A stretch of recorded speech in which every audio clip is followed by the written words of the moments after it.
Okay, well, hello, Tamara. I hope Hey, Mike. you're doing well this morning. I appreciate you joining me for this little impromptu talk today. As we said in our last video, we're going to be talking about supplements. And I'm excited about this because off camera a minute ago, we were talking about that. And at the end of the video, make sure you stay to the end. I'll show you some supplements that I'm taking that's actually helping me at the very young age of 57 to gain some muscle mass, and so it's pretty good stuff. So, first question for you, Tamara: what are the most common sports supplements, and what are their intended benefits? Oh, hey, Mike. Hope you're well today. There's a lot of supplements out there that I'm sure everyone that has looked at any marketing is aware of. But most commonly, people use things like caffeine, which is a stimulant. It improves endurance. It helps with fatigue. Magnesium is very well known for preventing things like muscle cramps. Yep. Carbohydrate powders and gels, we're all familiar with those. Yep. Beta alanine, it's a non-essential amino acid. It helps buffer lactic acid, so that's quite a popular sports supplement. Protein powders are popular to take to help boost the protein intake, to help the muscle repair post-training. Nitrates like beetroot powder, All right. anything to boost that NO2 are quite popular. Creatine, I get asked about all the time, is quite a popular supplement, but it's best used by someone that does high intensity efforts. So an endurance athlete wouldn't be using something like creatine. It would be for very high bursts, like sprints type work and Okay. interval type So, would work. I take creatine if I'm going to do the 3 mile time trial, where I'm going to really be going hard, or no? I don't think it would really help you too much, no. Okay. So it's more for a sprinter like that last 400 yards. High intensity efforts will benefit more from creatine than anything else. I mean, creatine's been around a long time. It's been used in bodybuilding, in the gym scene, in sports in general, and it Right. and it does pass WADA. I personally have not seen um, as many benefits as it claims to have. That's just Yeah, my own because I've personal. used it. I have used it, and I don't know that it.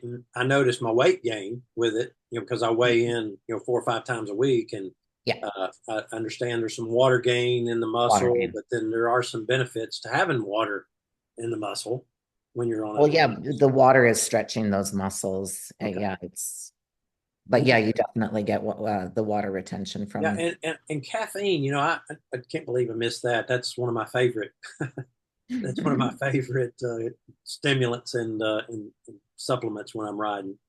That's interesting. So what about, so there's so many supplements, I just actually Well, just and there's glutamine yeah, tends to be it's a very popular supplement. Glutamine really helps in the repair process when you're done your training, okay. but it also helps with immune function and it's also good for gut health. So glutamine's quite a Wow. L-glutamine is quite a good supplement to take.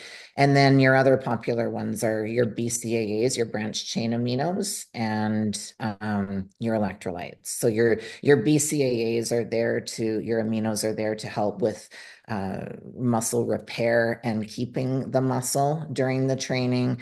And then, of Yes. course, your electrolytes are there for hydration and Okay. to ward off the cramps. Okay. Very interesting. Yeah. So just came from Costco a few minutes ago, and there are so many supplements out there, and they all promise their own little. They all have their niche. How does an Mhm. athlete like me, Greg, Jason, the people in our circle of friends, people how do we determine the best ones to use? It's really important for me to say that supplements don't perform miracles. So if your diet, your nutrition is not in check, supplements really won't do too much. I know that there's a lot of promises made. One really important thing that you have to watch for is you have to read your labels. You Right. have to, the one thing that you should be very alert for is any label that says proprietary blend. When you have something that says proprietary blend, they're not telling you how much of each ingredient is listed in that. I got you. You need to stay clear and leave it on the shelf.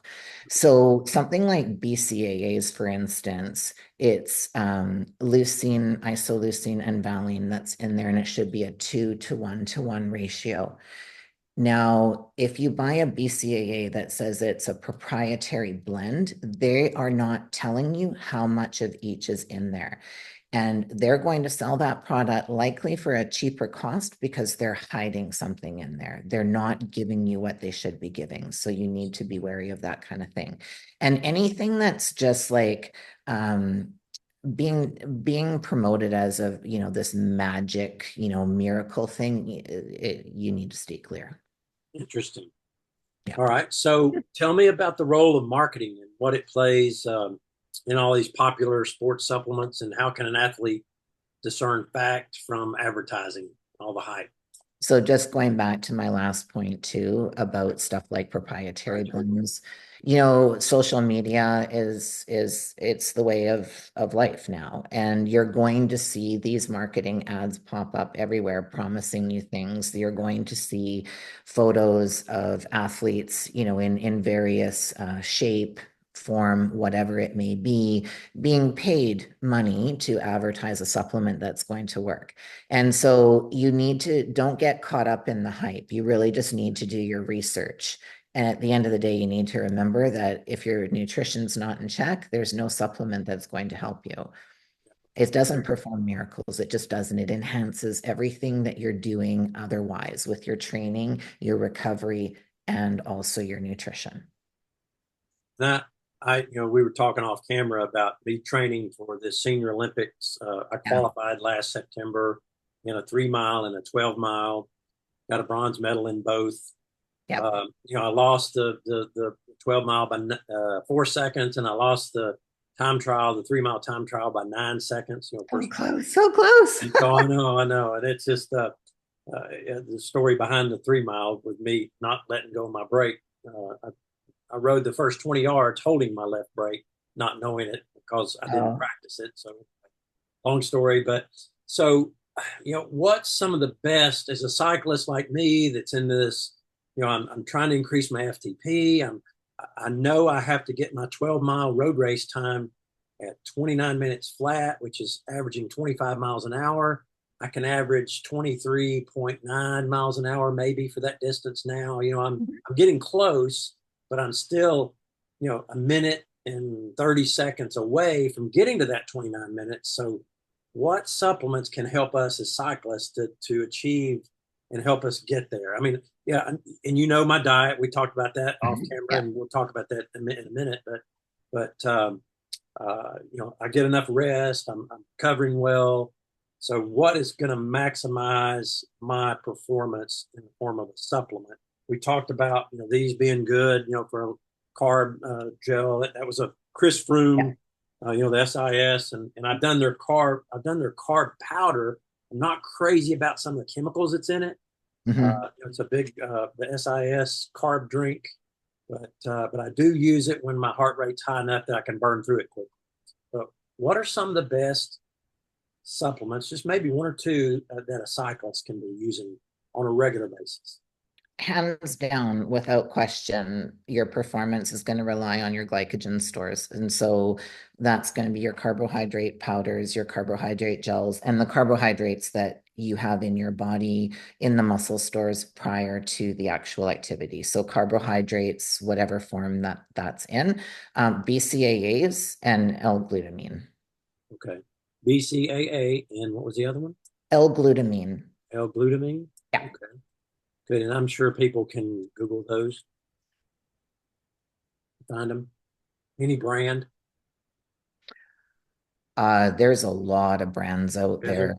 Oh yeah, you just want to look for the cleanest product that's out there. So you really Okay. just have to look at your labels, right? I mean, if you're looking at something that has, you know, 7, 8 ingredients in them, and you can't pronounce half of them, I'd Right. probably be putting it back. Okay, good. That's good to know.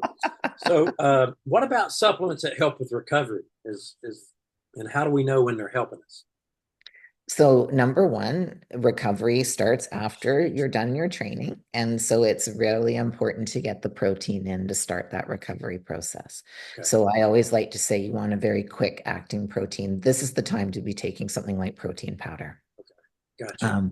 Glutamine, again, helps with that whole repair process. It starts everything, and your electrolytes, because you want to maintain that fluid balance and prevent the cramping. So yeah, the electrolytes, I've taken the Goo, Roctane. Hmm. I've used the Enduro lights from Hammer. Both Hmm. are great products Hmm. that keep you from getting cramped up. I do a magnesium supplement a couple of times a day, magnesium glycinate. Yeah. So muscle cramps are unusual for me, but I know some people do get them, and I've talked to a lot of people. I mean, I have calf sleeves on my calves right now because I pushed it hard this morning. Hmm. What about your thoughts? We mentioned caffeine. Are there any other thoughts on stimulant-based supplements? Touchy subject, and only because in my years in sport, I've seen a lot of abuse of stimulants and I've seen what it can do. So, used correctly, they're wonderful. The energy, the focus, the Mhm. clarity, all of those things that they produce. Unfortunately, what happens is people get caught up in taking too many stimulants, and it really does affect you in terms of raised up cortisol. It really affects the adrenal glands. It can lead to weakness, sleep issues, cravings, weight gain. So, there's a fine balance that you have to find, we wouldn't want to be taking more than the recommended daily allowance of that, and should be focused around your training. And you should take breaks from it. I see. Okay, that's interesting because you mentioned beet powder earlier, and I will sometimes use beet powder like before the 3 mile time trial, Hmm. and sometimes even before a century ride. I Hmm. will drink a water bottle with like this. I'll just mix it in the water bottle and shake it up real good, and I'll drink it to get more nitric oxide in the blood. Yep.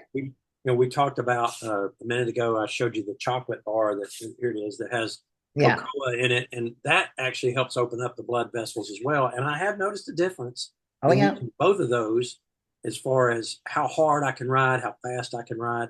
So that's interesting.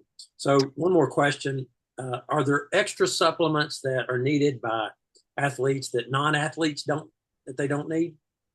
Oh, definitely. I mean, athletes, just the amount that they train, they sweat, the recovery that's required, they absolutely. So, like things like your BCAAs that Mhm. help preserve your lean muscle tissue, because the one thing you do when you're cycling this, I mean, the cycling channel, so let's talk about that. There's a lot of cardio that goes into that, especially if you're an endurance athlete. And so, that's muscle wasting. Cardio is muscle wasting. So you need to be Yeah. supporting that. BCAAs, beta alanine, helping buffer the lactic acid, Uh-huh. electrolytes, of course, again, for your Right. hydration, omega-3 fatty acids. They help Ah, reduce your inflammation in your body, because that's one thing you want to really keep an eye on. yeah. So Glutamine. like fish oil, and Yeah. yeah, and I do take fish oil, Yeah. and I do amino acids. Now, the best time to take amino acids, I've been told varying things. Do you take them 30 minutes before? You take them, right at, because I take them 5 minutes before sometimes. Am I wrong in doing that? No, not at all. Oftentimes I take my branch chain amino acids while I'm training. Okay. You can take them before. I like to have them on board when I'm training. Yeah, yeah, and I have it sitting right beside my trainer, and I just pop a couple of them when I get on the bike. I've got my electrolyte tablets there, and when I start sweating, that reminds me to grab one of those. And Yep. so, yeah, that's very good. And so, Yeah. off camera, we talked a little bit about food as supplements. Is there any good of your go-to recovery foods? And we'll I eventually just do. before we get into that though, there's Yeah. two other supplements that I did want to talk about, because Okay. we were Good. talking about, Sure. athletes in general. Yep. Endurance athletes, people that do a lot of endurance, Hmm. need to check their iron. That's something that's lost in sweat. Okay, so I have iron on hand, and I yeah. have taken from And time to time. you have to be careful with that, right? Because that's Yes. toxic. But I'm Yeah. just saying, Yeah. that should really be something that should be considered. And also adaptogens like ashwagandha and holy basil and rhodiola, they help with stress and they help against fatigue. So those were just two things that are in my arsenal that I think are very important that I thought I would mention. Yeah, that's next week. I've got my annual blood work, and I'm actually going to have them check my iron. So Yeah, that's you should. Yeah. yeah, that's good. So we talked a little bit about food as a supplement, and we'll have a whole episode or a whole video on that down the road. Now, our next session is going to be on strength training off the bike, and I'm Yes. excited about that. That's going to be good stuff. And then if anyone in the comments wants to, if you're all about food as a supplement, we'd love to know what your thoughts are on that because foods, and when I say food as a supplement, I'm talking about where you're intentional about getting a food that you wouldn't normally eat that will benefit you as a cyclist and recovery and performance and building muscle and keeping your weight in check and all of that. So we'll have that. But anyway, in the comments, if you want to talk about that, please let us know. And if you want to add anything to that, if you've got one or two foods that you like to go to when you're really in a tough training cycle, what would they be? Oh, I think anything that's like a healthy fatty acid is what I like to go to. So that's like your avocados and things like hemp hearts, Uh-huh. flax, those kinds of things. That's good stuff. Yeah. Yes, I'm a avocado fan myself. Oh, I love them. All right. Well, thank you so much for your time. We are out of time, but we will see you guys the next time. Thanks, Tamara. Thanks, Mike. All right. Bye bye.